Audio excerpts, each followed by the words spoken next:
नमस्कार। महापुरुषों का कहना है कि कविता हमें बेहतर इंसान बनने में सहायता करती है। इसलिए ये जरूरी लगता है कि कविता सब तक पहुंचे, सब कविता को जानें और समझें। विशेष रूप से हमारी युवा होती पीढ़ी अर्थात किशोर बच्चे कविता से निकटता बनाएं तो एक बेहतर समाज के निर्माण में उनकी भूमिका सार्थक हो सकती है। किंतु ऐसा तभी संभव है जब हम ये जान लें कि कविता है क्या। कविता का एक छोर जहां कल्पना को आकाश की ऊंचाइयों तक ले जाने की क्षमता रखता है, वहीं जीवन का यथार्थ कविता को धरातल पर लाकर खड़ा कर देता है। यही अंतर्विरोध ही कविता का जनक है। कविता का भाव जगत छात्रों के लिए हमेशा से जिज्ञासा का कारण बनता रहा है। इस श्रृंखला के कार्यक्रमों में उनकी इन्हीं जिज्ञासाओं का उत्तर खोजने का प्रयास किया गया है।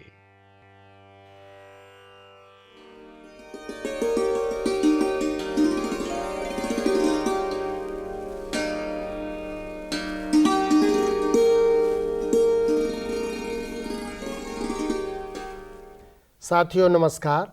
आज हम रीतकाल के महत्वपूर्ण कवि बिहारी और उनके दोहों पर चर्चा करने जा रहे हैं। चर्चा के लिए हमारे बीच उपस्थित हैं डॉक्टर प्रीति सागर जी। डॉक्टर प्रीति सागर जी, आपका इस कार्यक्रम में स्वागत है। डॉक्टर साहब, बिहारी की कविताओं पर चर्चा करने से पूर्व मैं चाहता हूं कि आप उनके बारे में संक्षिप्त जीवन परिचय दे दें। इससे विद्यार्थियों को पाठ से जुड़ने में मदद मिलेगी। जी, बिहारी का पूरा नाम बिहारी लाल चौबे था। उनका जन्म ग्वालियर में हुआ था। उनके पिता केशव राय संस्कृत के विद्वान थे। आचार्य रामचंद्र शुक्ल ने अपनी किताब हिंदी साहित्य का इतिहास में संवत 1700 से संवत 1900 तक के समय को रीतिकाल कहा है। रीतिकाल के कवियों को 3 भागों में बांटा जाता है: रीतिबद्ध, रीतिसिद्ध और रीतिमुक्त। बिहारी रीतिसिद्ध कवि माने जाते हैं। बिहारी मुगल बादशाह शाहजहां के समकालीन थे। आमेर नरेश मिर्जा राजा जयसिंह शाहजहां के अधीन थे और बिहारी लाल राजा जयसिंह के दरबारी कवि थे। ऐसा कहा जाता है कि राजा जयसिंह अपनी नई रानी के प्रेम में डूबे हुए थे और राजकाज की ओर बिल्कुल ध्यान नहीं दे रहे थे। तब बिहारी ने ये दोहा कहा था: नहीं पराग नहीं मधुर मधु, नहीं विकास इहीं काल, अली कली हों सौ बंध्यो, आगे कौन हवाल। इस दोहे का राजा जयसिंह पर बहुत प्रभाव पड़ा और वे पुनः राजकाज की ओर उन्मुख हुए। बिहारी की काव्य कला से प्रभावित होकर उन्होंने उन्हें प्रति दोहे 1 अशर्फी देने का वचन दिया। राजदरबार में रहते हुए बिहारी को बहुत सम्मान की प्राप्ति हुई और बहुत यश भी मिला और धन संपत्ति भी प्राप्त हुई।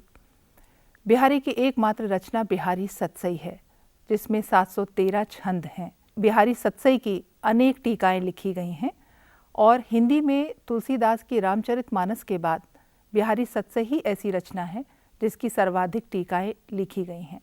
जहाँ तक बिहारी के काव्य का संबंध है, उनकी काव्य का मुख्य विषय श्रृंगार रहा है। श्रृंगार के संयोग और वियोग दोनों पक्षों का उन्होंने बहुत ही सुंदर चित्रण किया है। श्रृंगार के अलावा भक्ति, नीति और प्रकृति विषयक छंद भी आपने रचे हैं। डॉक्टर साहब, आपने बहुत अच्छा परिचय दिया। इससे विद्यार्थियों को निश्चित रूप से बिहारी के दोहों को समझने में मदद मिलेगी। मैं आपसे चाहता हूँ कि अब आप बिहारी के दोहों का पाठ और उनकी व्याख्या कर दें। जी, इस पाठ में बिहारी के 8 दोहे लिए गए हैं। जी, मैं एक एक करके उनका वाचन कर रही हूँ और उसके बाद उनकी व्याख्या भी आपके सामने प्रस्तुत करूँगी। जी। पहला दोहा है: सोहत ओढ़े पीत पटु, श्याम सलोने गात, मनो नील मणि सैल पर, आतप पर्यो प्रभात। वाह। इस दोहे में बिहारी श्री कृष्ण के सौंदर्य की व्याख्या कर रहे हैं, उसका वर्णन कर रहे हैं।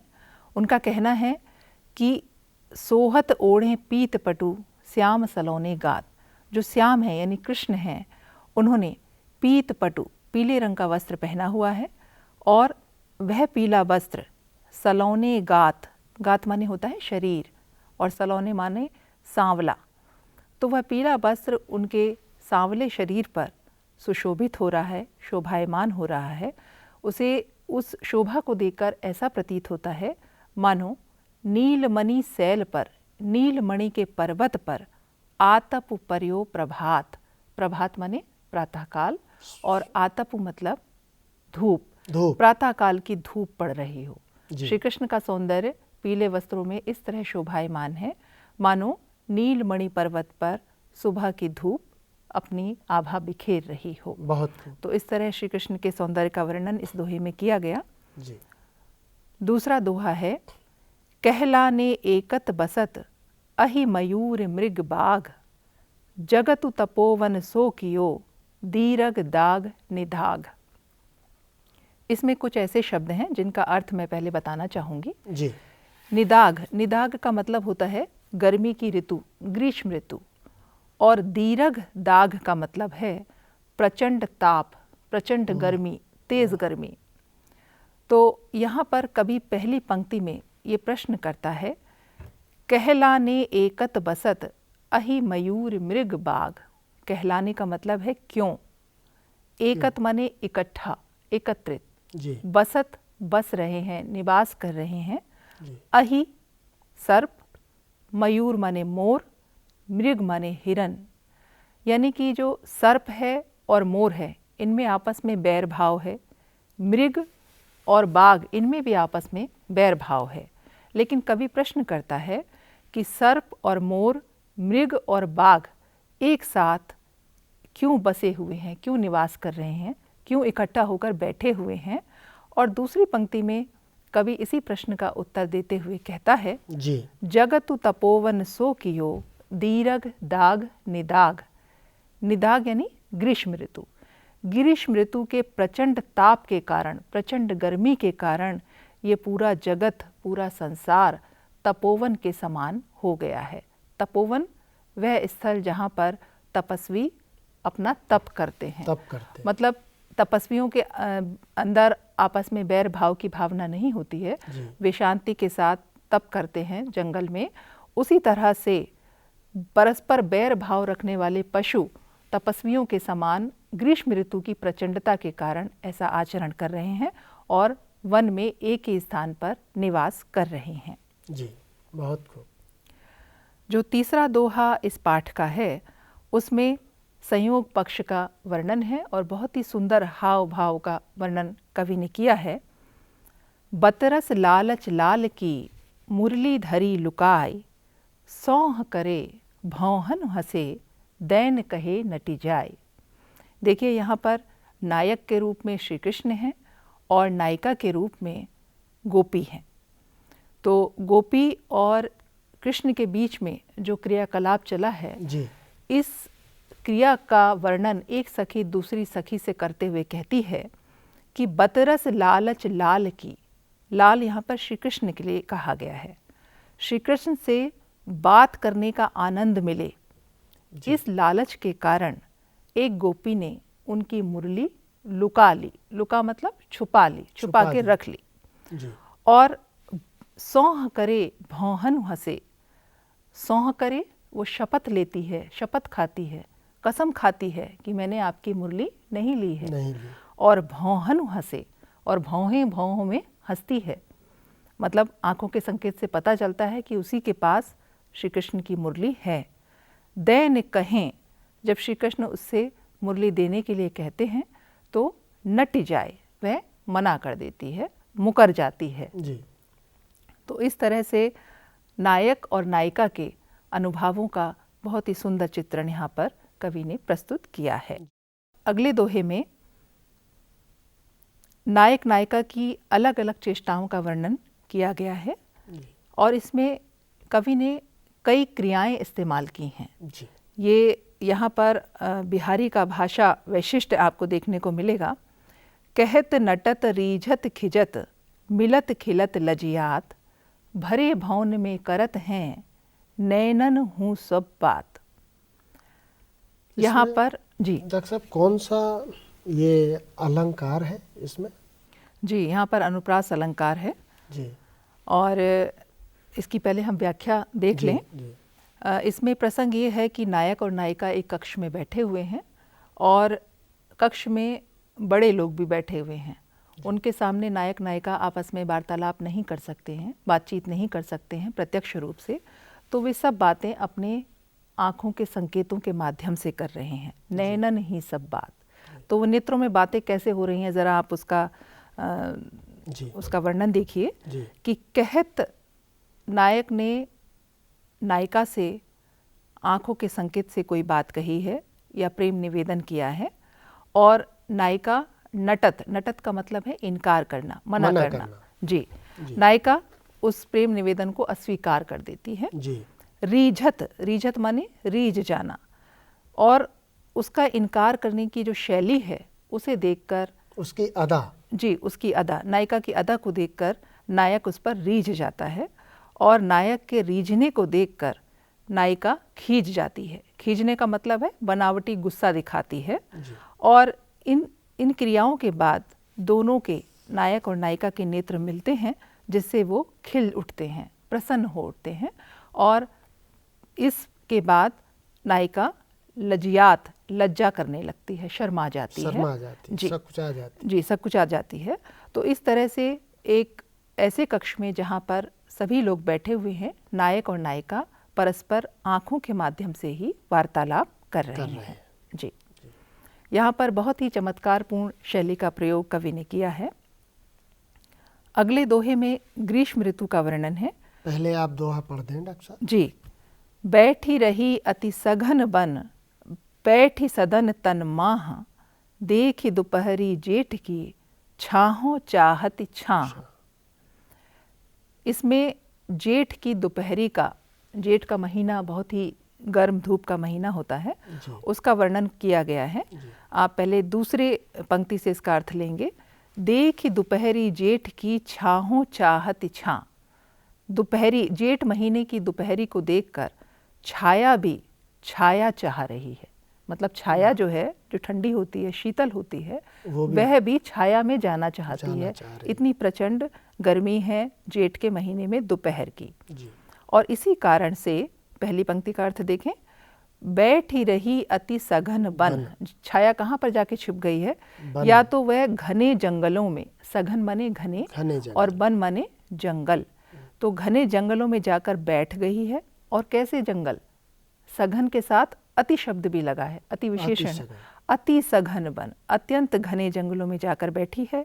या फिर बैठी सदन तन माह, या फिर वो सदन के तन में यानी कि भवनों के शरीर में यानी कि भवन में या घर में प्रविष्ट हो चुकी है। कहने का आशय ये है कि इस समय छाया दो ही स्थानों पर दिखाई दे रही है, या तो घने जंगलों में या फिर घरों के अंदर। जी जी। कागद पर लिखत न बनत, कहत संदेश उलजात, कहिए है सब तेरो हियो, मेरे हिय की बात। देखिए, यहाँ पर प्रवास जन्य वियोग की स्थिति का वर्णन है। नायक कहीं बाहर है और नायिका उसके पास अपना संदेश भेजना चाहती है, लेकिन संदेश भेजने के क्रम में वह अपने आप को किंग कर्तव्य विमूढ़ की स्थिति में पाती है। मतलब उसको ये समझ में नहीं आता है कि वह अपना संदेशा किस प्रकार नायक तक पहुंचाए।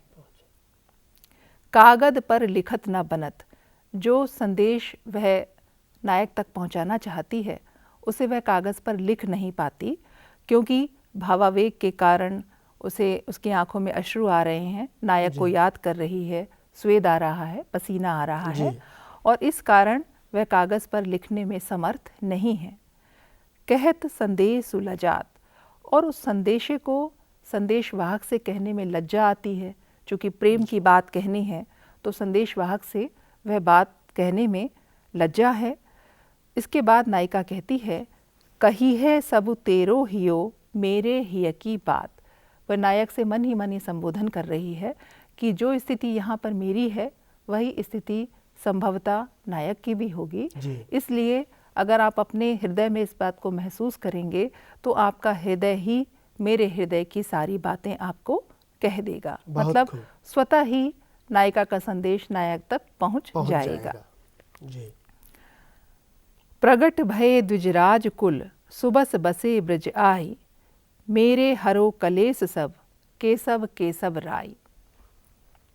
इस दोहे में केशवदास जो शब्द आया है, केशवराय शब्द आया है, वो बिहारी के पिता का नाम था केशवराय, और इसमें केशव शब्द का आशय कृष्ण से है।